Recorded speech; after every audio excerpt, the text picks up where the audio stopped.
Hi everyone, welcome to Storeino. In this video, I'm going to show you how to add users to your store in your account in Storeino.com. So for example, you have a team and you want to give each member of your team a specific task in your store or in your multiple stores.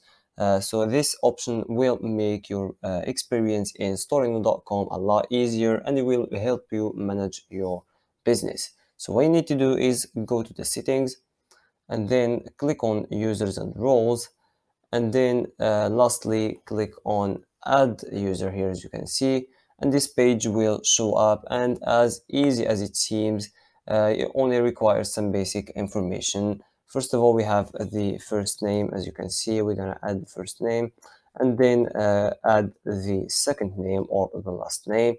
Of course, here we have the email, which is actually the most important piece of information in this page, because this email needs to be a real email. So you can't just add a fake email in this specific case, because in that email or that email will help the user to get the access to your store. So if you add a fake email, the user won't get the access to your store. So make sure that you actually write the correct email. And then, of course, we have also the phone number. This is an optional step, as of course the address also is an optional step. So we're just gonna add a number phone. And then, of course, as I said, the address is optional. And then when you are done with all this information, just go ahead and click on confirm. As you can see, the user was successfully created and we have it here, as you can see, top of the page. Of course, now we need to assign a role to this user. Here, as you can see, next to the name of our user, we have an arrow. When we click on it, we have a list of roles that we want to assign to this specific user. So to create a role, we need to go down the page and then just click on add role. It's just as simple as it seems. So for example, if I want this specific user to actually or only access orders, all I need to do is, first of all, give it a name. For example, I want to make it orders. Here you can see, of course, we have or we can add a description. It's of course optional, it's not necessary. And then we need to give this role the permissions. As you can see, as I said previously, we have this role for orders, so we're gonna just select the orders. And then, as you can see here, we have the accessibility of this permission. So we gave this role the permission to actually access the orders. Now we need to give the amount of tasks or the tasks we want them to do with this order. So for example, if I want this specific user to only read and create these orders, all I need to do is just deactivate the last two options. As you can see here, we have the update and delete options. So I don't want this user to actually update the information of any order, and I don't want them to actually delete in order. I only want them to actually create and read the orders.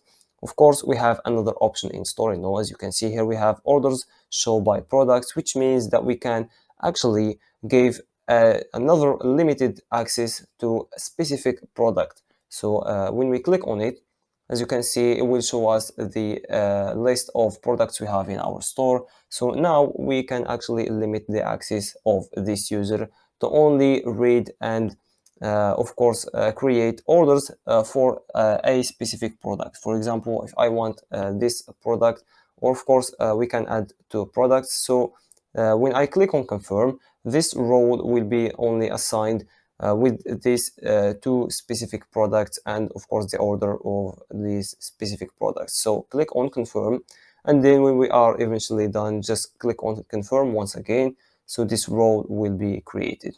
Here, as you can see, we have our role in the bottom. Now what we need to do is go once again to the top of the page and then click on the arrow, and then give this specific user the order or the role that we just created. Now when we click on it, it was successfully updated, and of course this specific user will only be able to access the amount of tasks that we gave them in the role we just created. Of course, here we have this table where we can see all the activities of the users we have in our store. Of course, you can see the date and of course the time they were connected at. You can see, of course, the actions. You can see the devices, and of course, you can see the browser they were connected from. Of course, you can see, as you can see here, the IP address, etc. So all basically all the information related to these users or the tasks that they have done in your store. So one last step or one last information that you need to know about. For example, if you want to actually remove access from a user in your store, what you need to do is click on top of your page here, as you can see, and then click on back to manager. So in that way you will get access to your manager account here, as you can see. Of course, you can as we already mentioned, you can create as many stores as you want in your account in Storeino, and of course you can have different users in different stores. So as you can see here, we have the users on your left.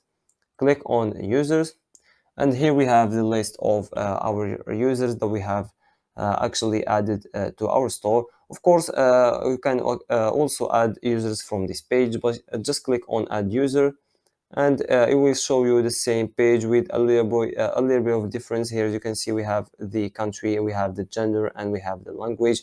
Of course, these are all optional. What really matters is the name and the email that needs to be actually correct.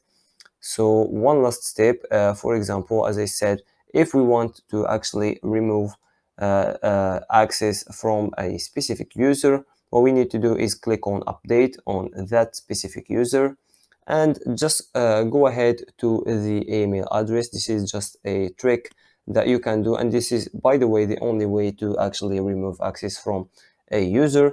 So what you need to do is just go ahead to the email and either remove a character or just add another character, so that the email will become a wrong email and an unconfirmed email, and in that way this user will lose the access to your store. So for example, if I don't want this user to have access to my store anymore, just go ahead and type in some random numbers or a random letter, etc.